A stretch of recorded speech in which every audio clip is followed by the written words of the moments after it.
My name is Bernard, and I am 55 years old. 2 weeks ago, I stood on my daughter's front porch in Denver, holding sunflowers and brownies, ready to surprise my wife and daughter. My hand was reaching for the doorbell when a voice cut through the quiet afternoon. An older man from the house next door ran toward me, waving his arms. "Stop," he shouted. "Wait, I have something to tell you before you go in there." What he told me changed everything. Have you ever had a moment when a stranger knew more about your family than you did? Let me know in the comments where you are watching from today. And if you want to hear what that neighbor told me, make sure you hit that subscribe button and stay with me through this story. Trust me, you will want to hear how this unfolds. I met Margaret 32 years ago at a church potluck in Columbus, Ohio. She was 21, fresh out of nursing school, wearing a yellow sundress and carrying a casserole dish that was too heavy for her small frame. I offered to help. She smiled and said she could manage just fine on her own. That was Margaret. Independent, stubborn in the best way, and beautiful in a way that had nothing to do with makeup or fancy clothes. We dated for 2 years before I proposed. Nothing fancy. I took her to the same park where we had our first real conversation, got down on one knee beside the old oak tree, and asked her to spend her life with me. She cried and said yes before I even finished the question. We got married in a small ceremony with about 60 people, mostly family and close friends. Her mother made the cake. My father played guitar during the reception. It was simple and perfect. I worked as a carpenter for 30 years, built cabinets, furniture, porches, whatever people needed. My hands were always rough, always smelling like sawdust and wood stain. Margaret never complained. She would hold my calloused hands and say they were the hands of an honest man. She worked as a nurse at the local hospital, long shifts, holidays, weekends. But she never lost her warmth. She could come home after a 12-hour shift and still have energy to make dinner and ask about my day. We bought a small 3-bedroom house in the suburbs when Stephanie was born. Nothing fancy, just a place with a good yard and quiet neighbors. I built a swing set for Stephanie when she was 4. Margaret planted tomatoes in the backyard every spring. On Sunday mornings, we would sit on the porch together, drinking coffee and reading the newspaper while Stephanie played in the grass. Those were the happiest years of my life. Stephanie was our only child. Born in 1997, she came into the world screaming and never really stopped talking after that. She was curious about everything. Why is the sky blue? Daddy, how do birds know where to fly? Can fish feel sad? I did my best to answer her questions even when I had no idea what the real answer was. Margaret was more patient with the endless curiosity. She would sit with Stephanie for hours, reading books, doing puzzles, explaining how the human body worked. Stephanie grew up to be smart and driven. She graduated from Ohio State with a degree in accounting, got a good job at a firm downtown, and seemed to have her life figured out. Margaret and I were proud. We had raised a daughter who could take care of herself. Then she met Kevin. It was at some business conference in Chicago about 4 years ago. Stephanie called us that night, excited in a way I had not heard since she was a little girl opening Christmas presents. She had met someone. His name was Kevin. He was 32 and he worked in real estate. He was successful, she said. Charming. Handsome. He made her laugh. Margaret and I met Kevin a few weeks later when Stephanie brought him home for Thanksgiving. I will admit, my first impression was positive. He was tall, well-dressed, polite. He shook my hand firmly, complimented Margaret's cooking, and asked thoughtful questions about my carpentry work. He brought expensive wine and insisted on helping with the dishes. He seemed almost too good to be true. Looking back now, I realize that should have been a warning sign. They got engaged after 8 months of dating. The wedding was a year later, a big fancy affair at some country club Kevin belonged to. Kevin paid for everything, which made me uncomfortable, but Margaret said we should let them do what made them happy. The wedding cost more than our house. Stephanie wore a designer dress. There were ice sculptures and a string quartet. I felt out of place the whole time, like I was attending a stranger's party. After the wedding, Stephanie and Kevin moved to Denver. Kevin said the real estate market was better there, more opportunities. Stephanie quit her job to focus on the move, and Kevin said she could take her time finding something new once they settled in. That was 3 years ago. She never went back to work. At first, Stephanie called us every few days. She would tell us about the new house, the neighborhood, what restaurants they had tried. But slowly the calls became less frequent. Weekly then, every other week. Then, only when Kevin was traveling for work. When we did talk, Stephanie sounded different. Tired, distracted. She laughed less. She changed subjects quickly whenever I asked about Kevin or their marriage. Margaret noticed it too. She would hang up the phone and sit quietly for a while, staring at nothing. "Something is wrong," she would say. "I can feel it." I told her she was worrying too much, that Stephanie was just adjusting to married life. But deep down, I had the same feeling. Something was off. Then 2 weeks ago, Stephanie called and invited Margaret to visit.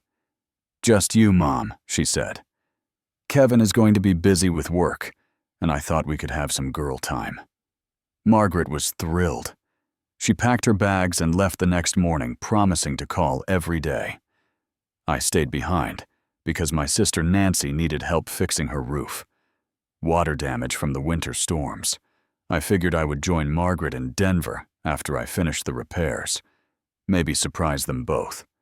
Nancy lives alone since her husband passed, and I could not leave her with a leaking roof. The first 3 days, Margaret called like clockwork. Everything was fine, she said. "Stephanie looks good. The house is beautiful. Kevin is working a lot, but he is very polite." I could hear something in her voice, a hesitation, but I did not push. Maybe I should have. On the 4th day, Margaret only sent a text. "Busy today. Talk later." That was it. Day 5, 6, 7. The same thing. Short texts, no calls. I tried calling her back, but she never answered. Just more texts. "Cannot talk now. Everything fine. We'll call soon." By day 10, I knew something was wrong. Margaret had never gone this long without hearing my voice. We had been married 32 years. Even when she was angry at me, she still called. I finished Nancy's roof in 3 days instead of 5, and told her I was driving to Denver. Nancy looked at me with worry in her eyes. "Margaret has not called me either," she said. "Not once since she left. Something is not right, Bernard. Be careful." I packed my truck that night, threw in some clothes, bought sunflowers, because Margaret loved them, and picked up a box of brownies from Stephanie's favorite bakery. I was going to surprise them. I was going to find out what was really going on. The drive from Columbus to Denver is about 18 hours. I split it into 2 days, stopping at a motel somewhere in Nebraska. I barely slept. Every time I closed my eyes, I saw Margaret's face, heard that hesitation in her voice. By the time I pulled into Denver the next afternoon, my stomach was in knots. Stephanie and Kevin's house was in a nice neighborhood. Tree-lined streets, manicured lawns, expensive cars in every driveway. Their house was a 2-story colonial white with blue shutters, a perfectly trimmed hedge out front. It looked like something from a magazine. Too perfect somehow, like a picture that was trying too hard to look happy. I parked my truck on the street and grabbed the flowers and brownies. The afternoon sun was warm on my face as I walked up the stone path to the front door. I could see the doorbell glowing softly. My finger was about 2 inches away from pressing it when I heard footsteps. Fast footsteps coming from the house next door. Stop. Wait. I turned and saw an older man hurrying toward me. He was tall and thin, with white hair and a slight limp. His face was weathered, the kind of face that had seen things. He waved his arms urgently, like he was trying to flag down a passing car.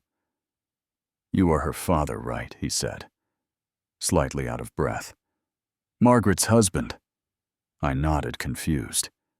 "Yes. Who are you?" He looked over his shoulder at the house, then back at me. His eyes were serious, worried. "Do not ring that bell," he said quietly. "Come to my house first. There is something you need to know." The man's name was Walter. He was 68 years old, a Vietnam veteran who had lost his left leg below the knee to a landmine in 1970. He walked with a slight limp, even with his prosthetic, but there was nothing frail about him. His handshake was firm, his gaze steady. He led me across the lawn to his house, a modest ranch-style home with an American flag hanging by the front door. Inside, his wife Dorothy was waiting. She was about 65, with silver hair pulled back in a neat bun and reading glasses perched on her nose. She looked at me with an expression that was equal parts sympathy and concern. "You must be Bernard," she said softly. "Please sit down. I will make some tea." I did not want tea. I wanted answers. But something in their faces told me I needed to hear what they had to say before I did anything else. I sat down on their worn leather couch and waited while Dorothy disappeared into the kitchen. Walter settled into an armchair across from me and leaned forward, resting his elbows on his knees. "How much do you know about what goes on in that house?" he asked. "I do not understand," I said. "That is my daughter's house. My wife is visiting her." "What do you mean, what goes on?" Walter sighed heavily. "Dorothy and I have lived next to Kevin and Stephanie for 3 years now. When they first moved in, everything seemed normal. Young couple, nice enough. Kevin was always polite, waved when he saw us, helped me carry groceries once when my leg was acting up. Stephanie was sweet. Quiet, but sweet." He paused, rubbing his jaw, like the words were hard to get out. "But after about a year, we started noticing things. Arguments. Loud ones. Kevin yelling things, breaking. We never saw Stephanie with bruises or anything like that. But there are other kinds of hurt that do not leave marks. You can see." Dorothy returned with a tray of tea and sat down beside her husband. She picked up where he left off. "Stephanie stopped coming outside," she said. "At first, she used to garden, take walks, wave to the neighbors. Then, suddenly, nothing. The only time we saw her was when Kevin was with her. And even then, she barely spoke. She always looked down at the ground, never made eye contact. And Kevin, he was always watching her. Always." My chest felt tight. "What are you saying?" Walter exchanged a look with his wife before continuing. "About a year ago, we heard a really bad fight. Screaming, glass breaking. Dorothy wanted to call the police, and we did. They came out, knocked on the door. Kevin answered calm as could be. Said everything was fine, just a small disagreement. They asked to speak with Stephanie. She came to the door and said the same thing. Everything is fine. The police left. And after that, I asked, dreading the answer. After that, Kevin came to our door. Walter said grimly, stood right where you are sitting now, and told me to mind my own business. Said if we ever called the cops again, we would regret it. Did not say how. Just let the threat hang there." Dorothy was shaking for hours after he left. Dorothy nodded her hands, trembling slightly around her teacup. "He has a way of looking at you that makes you feel small, like you are nothing, like he could do anything and get away with it." I felt sick. My daughter had been living next to these people for 3 years, and they had seen what was happening while I was 1,000 miles away, oblivious. "Tell me about Margaret," I said. "My wife. She has been here for almost 2 weeks." Walter nodded slowly. "We saw her arrive. She seemed happy at first, came outside a few times to water the plants. Dorothy talked to her briefly one afternoon. She said she was glad to see Stephanie, that they were having a nice visit. But then Dorothy continued about 4 days after she arrived. We saw her and Kevin arguing in the backyard. He was right in her face, pointing his finger at her, saying something we could not quite hear. Margaret kept trying to back away, but he followed her. Finally, she went inside, and we have not seen her since. Not once, I asked.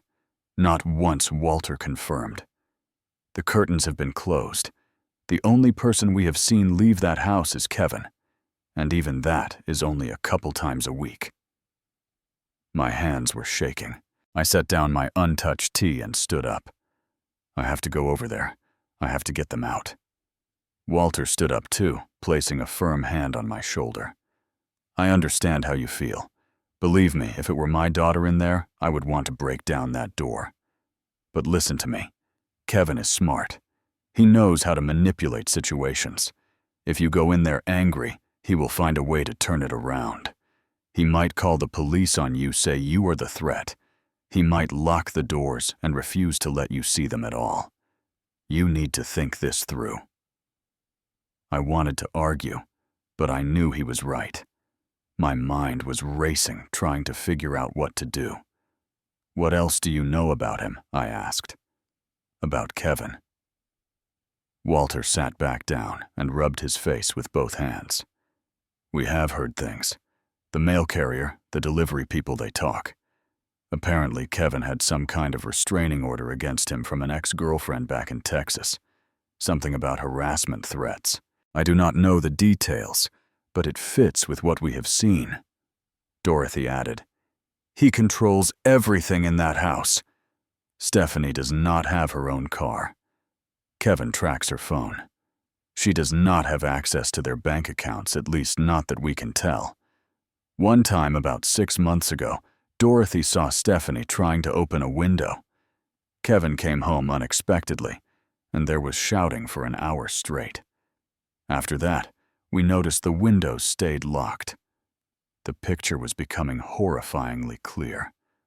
My daughter was not living in a marriage. She was living in a prison.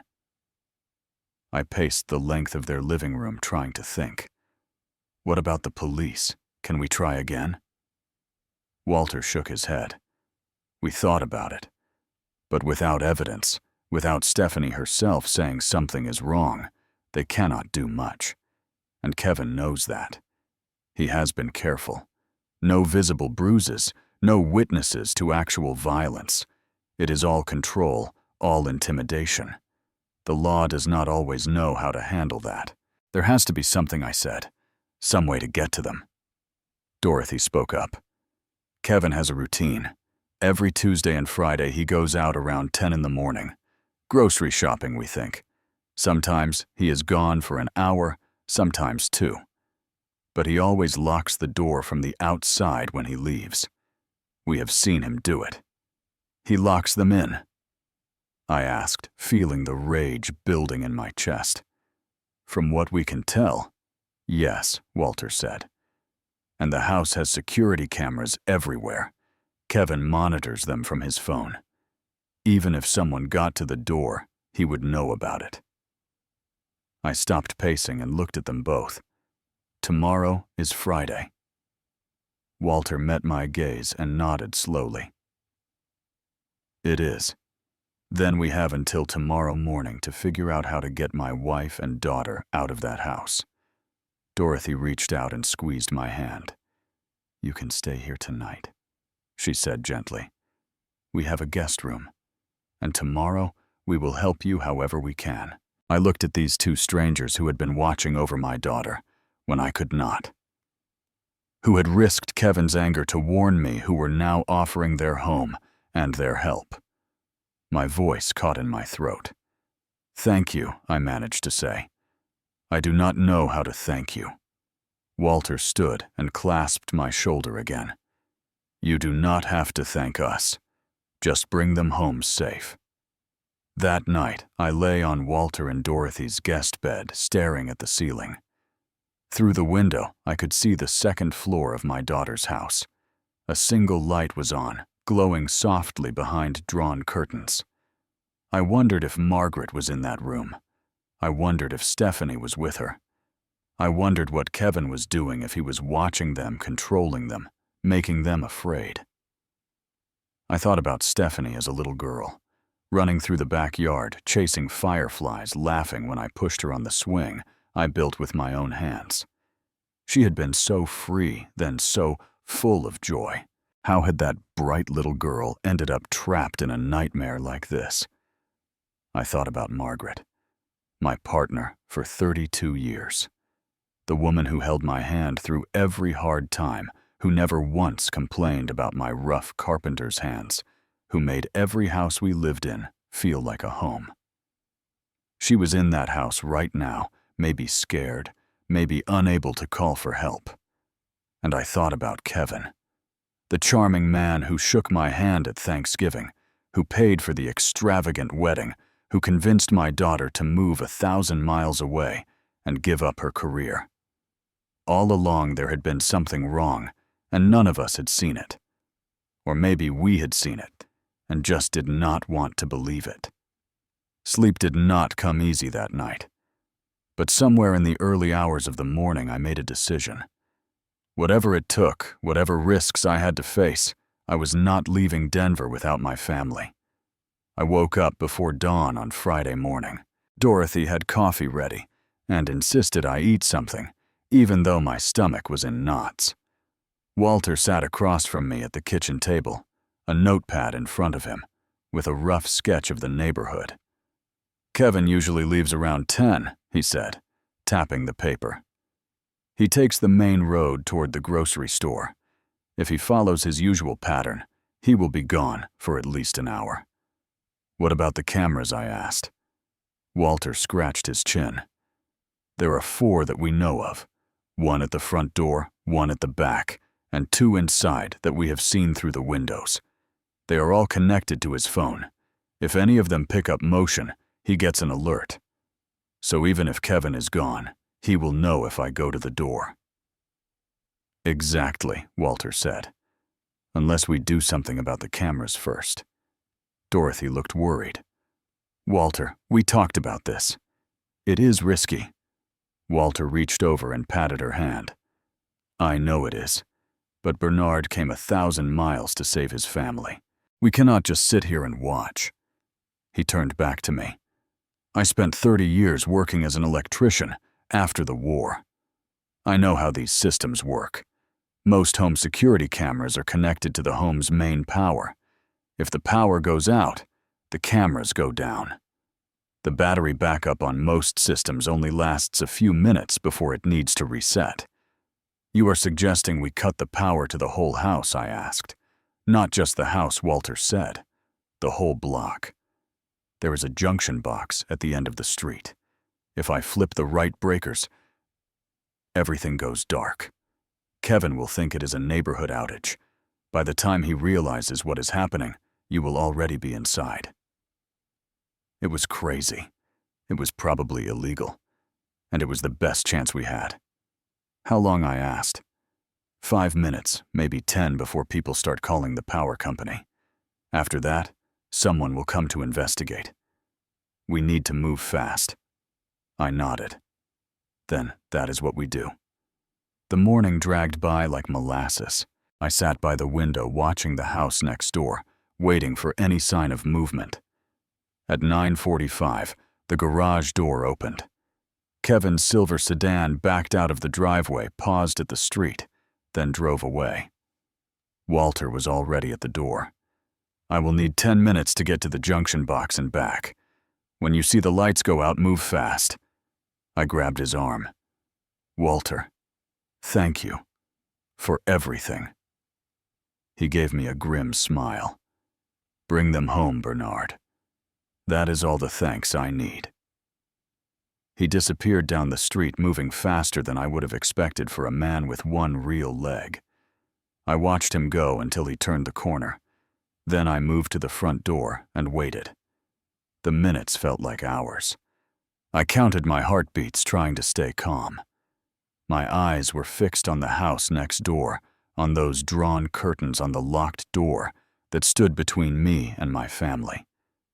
Then suddenly, the streetlights flickered and went dark.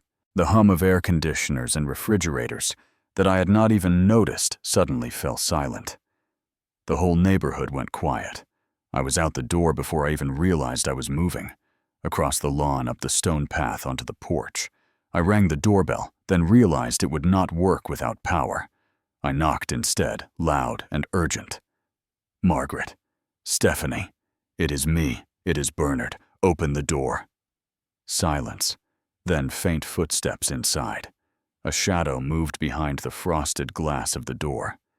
"Dad." Stephanie's voice, barely a whisper. "What are you doing here? I am getting you out. Open the door, sweetheart." "I cannot. Kevin locks it from outside.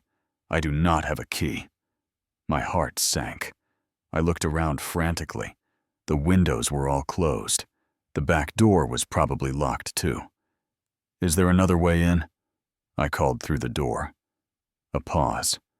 Then Margaret's voice, weak but determined. "Bernard, the back door. There is a window in the laundry room. Kevin never locks it because it sticks. Stephanie can never get it open. But maybe you can." I ran around the side of the house, nearly tripping over a garden hose. The backyard was empty, except for a few patio chairs and a sad-looking flower bed. I found the laundry room window and pushed. It stuck hard, decades of paint and humidity sealing it shut. I pushed harder, feeling the wood groan. "Come on," I muttered. "Come on." With one final shove, the window gave way. I scrambled through, catching my shirt on the latch and tearing it, but I did not care.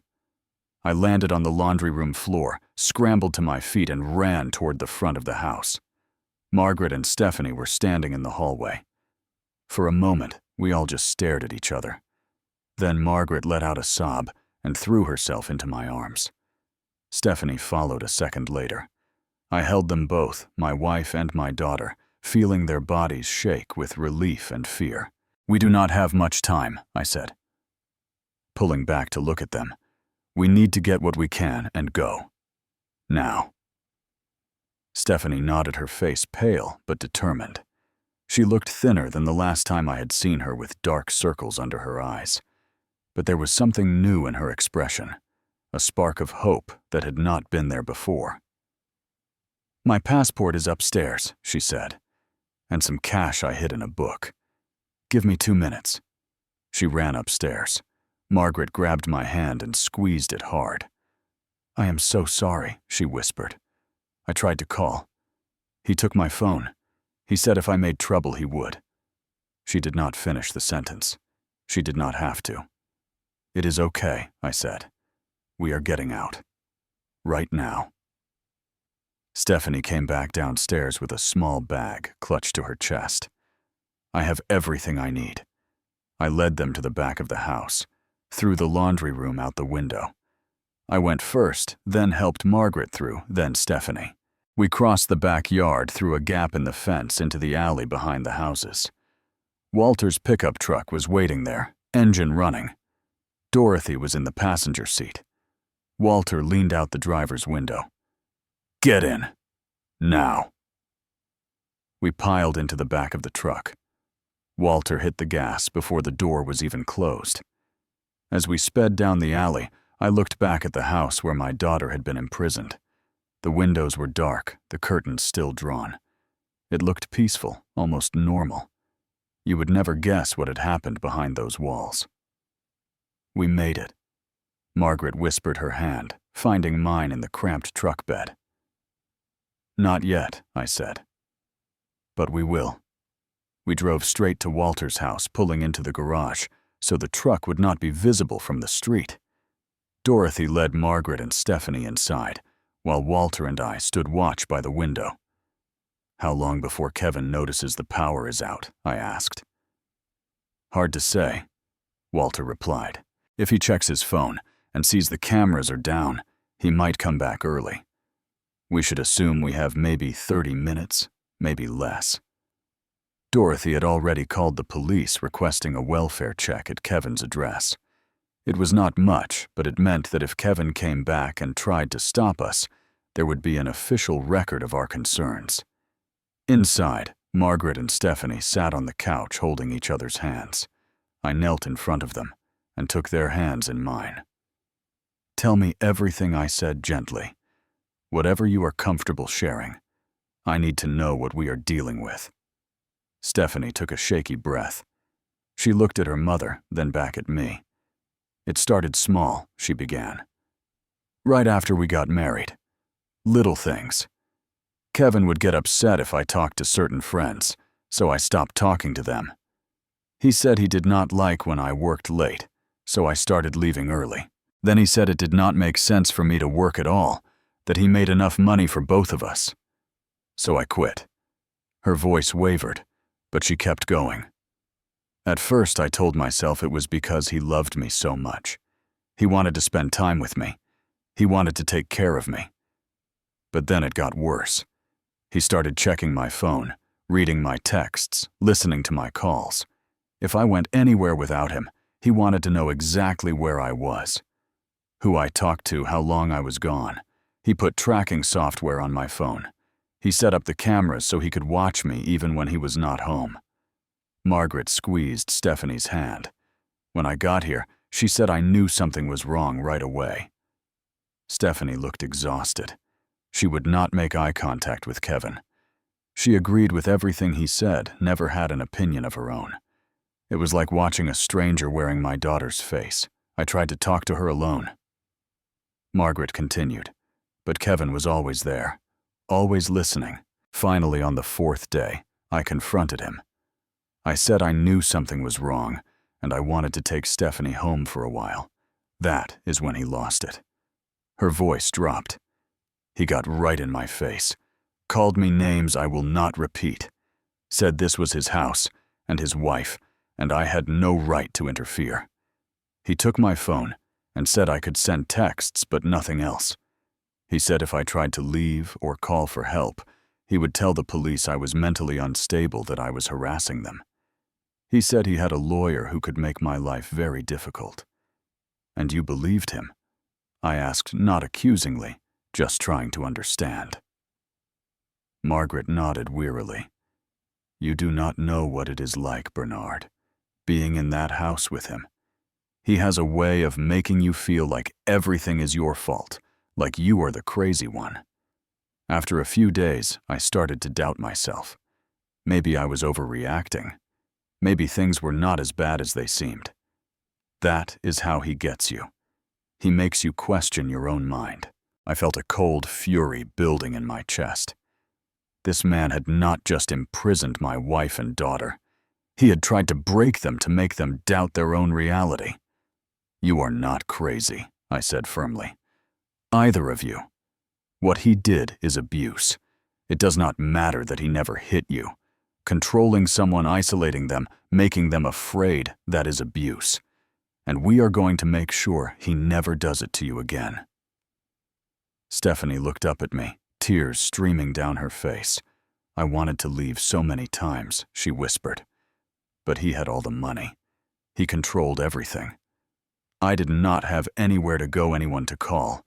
He made me believe that no one would believe me, that everyone would take his side. I reached out and cupped her face in my hands. I believe you, I said. Your mother believes you. And we are going to get you through this, together. Outside, we heard the sound of a car engine. Walter moved quickly to the window and peered through the blinds. Kevin, he said grimly. He is back. Kevin's silver sedan pulled into his driveway faster than it should have. He barely put it in park before jumping out and storming toward his front door. Even from Walter's window, I could see the rage in his body language. He knows, I said.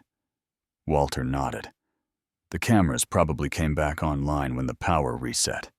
He would have seen that the house was empty. We watched as Kevin stood on his porch looking around the neighborhood. His eyes swept over each house, methodically searching. Then they stopped on Walter's place. He started walking toward us. Stephanie let out a small cry of fear. Margaret pulled her close. Dorothy moved to stand by her husband. "Stay calm," Walter said. "He cannot come in here without our permission, and we have already called the police." Kevin crossed the lawn in long, aggressive strides. He marched right up to Walter's front door and pounded on it with his fist. "Open this door," he shouted. "I know they're in there. That is my wife, and you are interfering with my marriage." Walter opened the door, but stood firmly in the frame, blocking the entrance. "Can I help you, Kevin?"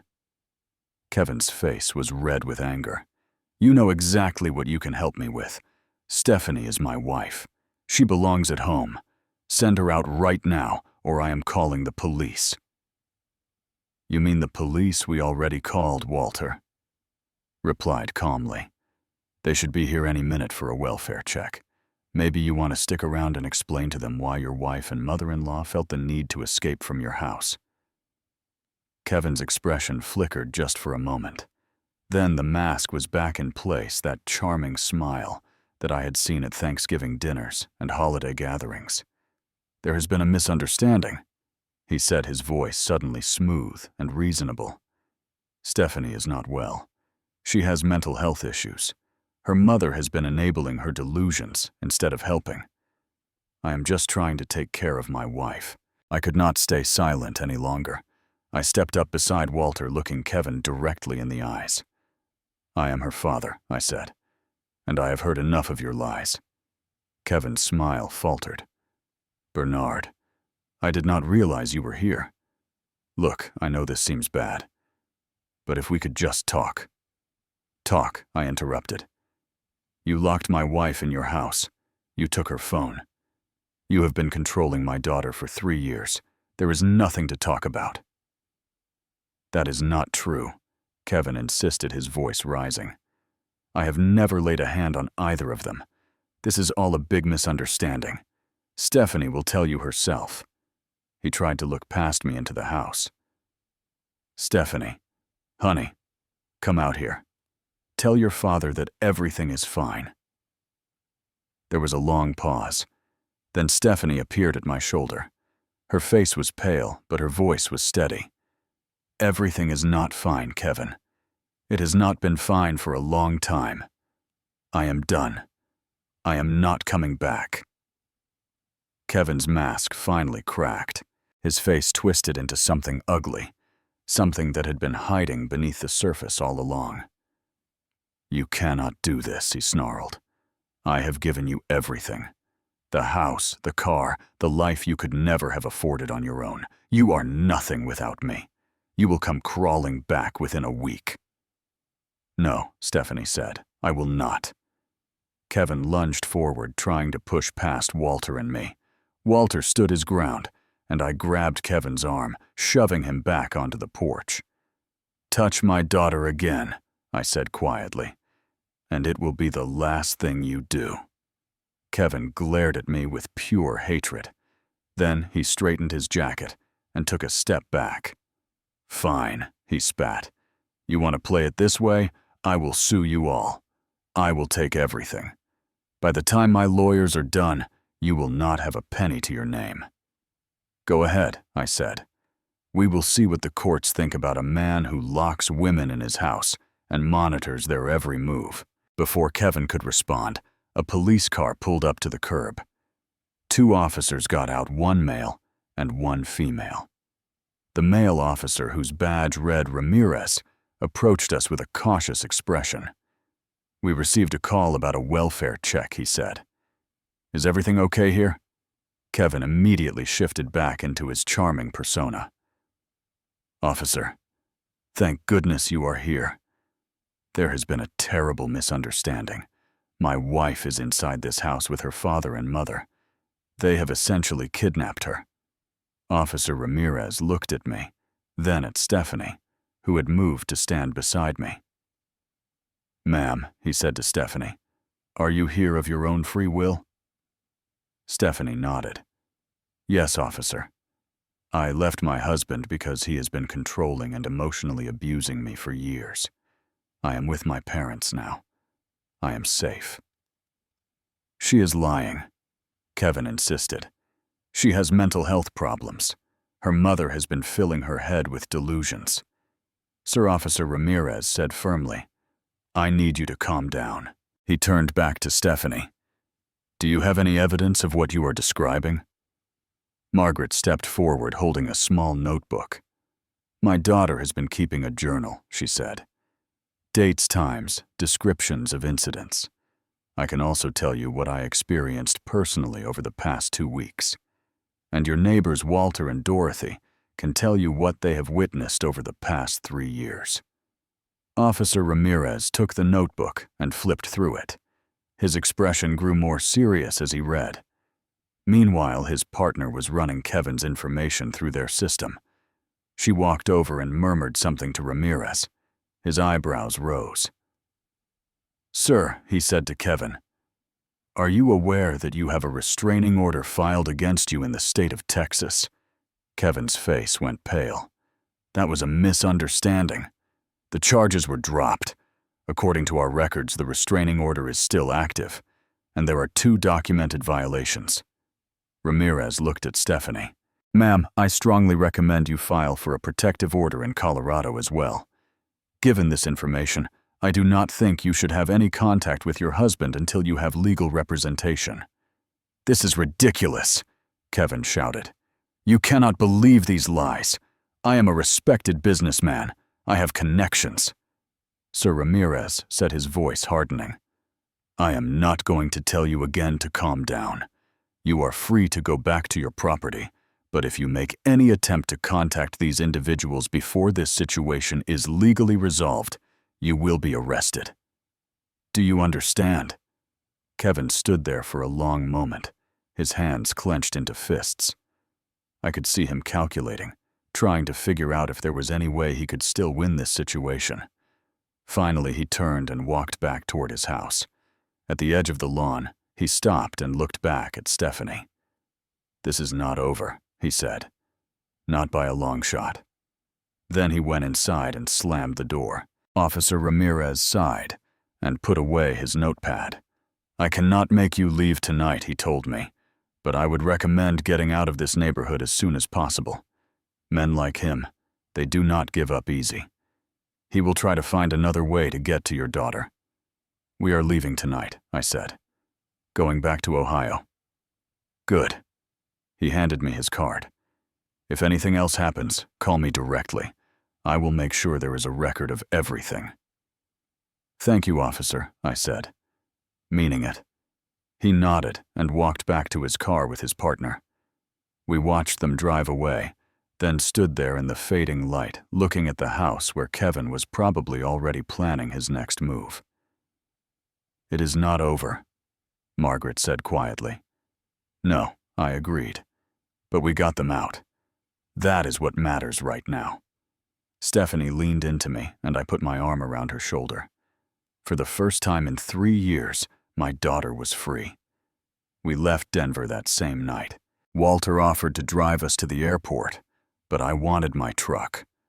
I wanted to put every mile I could between Kevin and my family. Dorothy packed sandwiches and water bottles for the road. She hugged Margaret and Stephanie like they were her own daughters. You are going to be okay, she told Stephanie. I know it does not feel like it right now, but you are going to be okay. Walter walked me to the truck while the women said their goodbyes. He handed me a piece of paper with his phone number on it. If you need anything, he said, you call. Day or night, Dorothy and I will be watching that house. If Kevin tries anything, we will know about it. I shook his hand firmly. Why did you do all this? I asked. You did not know us. You had no reason to get involved. Walter was quiet for a moment. Then he said I was in Vietnam. Saw things no man should see. When I came home, I swore I would never stand by while someone was being hurt, not if there was anything I could do about it. I watched your daughter suffer for 3 years because I did not know how to help. When I saw you on that porch, I knew it was my chance to finally do something right. I felt tears prick my eyes. Thank you, Walter, for everything." He nodded once, then turned and walked back to his house. I climbed into the truck where Margaret and Stephanie were already waiting and started the engine. The drive back to Ohio took 2 days.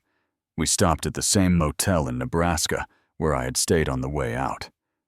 This time, I slept with Margaret on one side and Stephanie on the other, all 3 of us crammed into a single queen bed like we used to do on road trips when Stephanie was little. We talked for hours.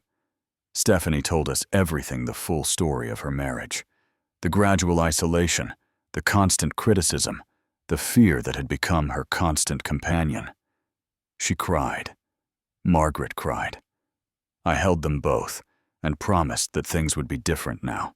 When we finally got back to Columbus, Nancy was waiting at the house with groceries and fresh sheets on all the beds.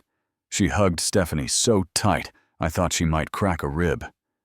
"You are home now," she kept saying. "You are home." The next few months were hard. Stephanie had to file for divorce, apply for a protective order, and deal with Kevin's endless legal maneuvers. He hired an expensive lawyer who tried every trick in the book to delay proceedings and drain our resources. But we had our own lawyer. Her name was Amanda Brooks, and she specialized in domestic abuse cases. She had seen every tactic Kevin tried and knew exactly how to counter them. She presented Stephanie's journal as evidence along with the testimony of Walter and Dorothy. She dug up Kevin's history in Texas and submitted it to the court. Kevin threatened to countersue for defamation. Amanda submitted more evidence. Kevin claimed Stephanie had stolen property from the marital home. Amanda pointed out that Stephanie had left with nothing but her passport and a few $100s in cash. In the end, the court saw through Kevin's lies. The judge granted the divorce, awarded Stephanie her fair share of the marital assets, and issued a 5-year restraining order prohibiting Kevin from having any contact with Stephanie, Margaret, or me. When the final ruling came down, Stephanie sat in the courtroom and cried. Not tears of sadness this time, tears of relief. Outside the courthouse, she turned to me and said something I will never forget. "Thank you for coming to Denver, Dad. Thank you for not giving up on me." I hugged her and said, "That is what fathers do. We never give up." The months that followed were about healing. Stephanie started seeing a therapist who specialized in helping survivors of coercive control. She learned that what Kevin had done to her had a name, that it was a recognized form of abuse, that she was not crazy or weak for having fallen victim to it. Slowly, she started to come back to herself. She got a job at an accounting firm in Columbus, a good one that valued her skills and gave her flexibility. She rented a small apartment near our house, close enough to visit, but far enough to have her own space. She made new friends, started going out again, even started dating. Margaret recovered too. The 2 weeks she spent locked in that house had left their mark. But she was strong. She went back to volunteering at the hospital, reconnecting with her old colleagues and patients. She started a support group for family members of abuse survivors, sharing what she had learned with others who were going through similar experiences. As for me, I went back to my workshop. I built a new bookshelf for Stephanie's apartment, carved a plaque that read, "Home is where the heart is," and hung it above her door. I kept in touch with Walter and Dorothy, calling them every few weeks to check in and share updates. Kevin never contacted us again. According to Walter, he sold the house in Denver and moved away. Good riddance. Life was not perfect after that. It never is. There were still hard days. Days when Stephanie would call in tears because something had triggered a memory sus, when Margaret would go quiet and distant. But we faced those days together as a family. And that made all the difference. I am sitting on my porch now watching the sun set over the rooftops of our neighborhood. It has been 2 years since that day in Denver when Walter stopped me from ringing the doorbell. 2 years since I climbed through a laundry room window to rescue my wife and daughter. 2 years since I stood on Walter's lawn and told Kevin he would never touch my family again. Stephanie is inside right now, helping Margaret make dinner. I can hear them laughing through the open kitchen window. It is a sound I never get tired of, that laughter. For 3 years, I did not hear it. Now, I hear it almost every day, and every time it feels like a gift. Looking back, I realize how close we came to losing everything. If Walter had not stopped me that day, if he had not told me what he knew, I might have walked right into that house without understanding what I was up against.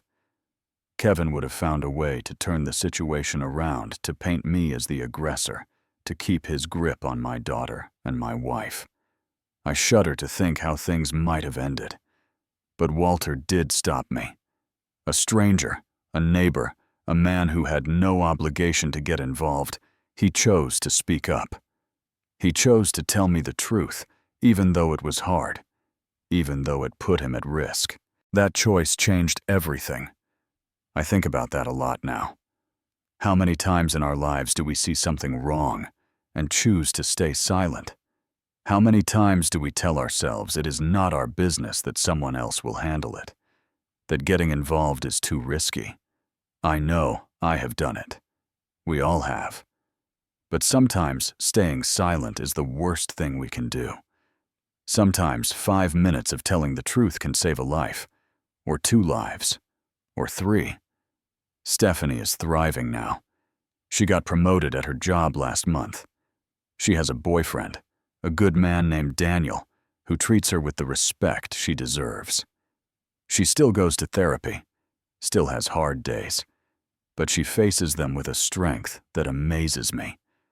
My daughter is the bravest person I know. Margaret is my hero, as she has always been. She stood up to Kevin when no one else was there, refused to let him break her spirit, held on to hope, even when everything seemed hopeless. After 32 years of marriage, I love her more than ever. And me, I am just grateful. Grateful for my family, for Walter and Dorothy, for the police officers who took our concerns seriously, for the lawyer who fought for Stephanie's freedom, for everyone who played a part in bringing my girls home safe. Healing is not a straight line. There are good days and bad days, steps forward and steps back. But we take them together. That is what family means. If you are watching this, and something in my story resonates with you, if you know someone who might be in a situation like Stephanie's, please do not stay silent. Speak up. Get involved. You might be the person who changes everything. Have you ever had a stranger change your life? Or have you ever been the stranger who made a difference for someone else? I would love to hear your stories in the comments below. If this story touched you, please hit that like button and share it with someone who might need to hear it. Subscribe to this channel so you never miss a story. And remember, you never know when 5 minutes of truth might save a life. Thank you for watching. Thank you for listening. And thank you for being part of this community. Until next time, take care of yourselves and take care of each other. You never know who might need a helping hand.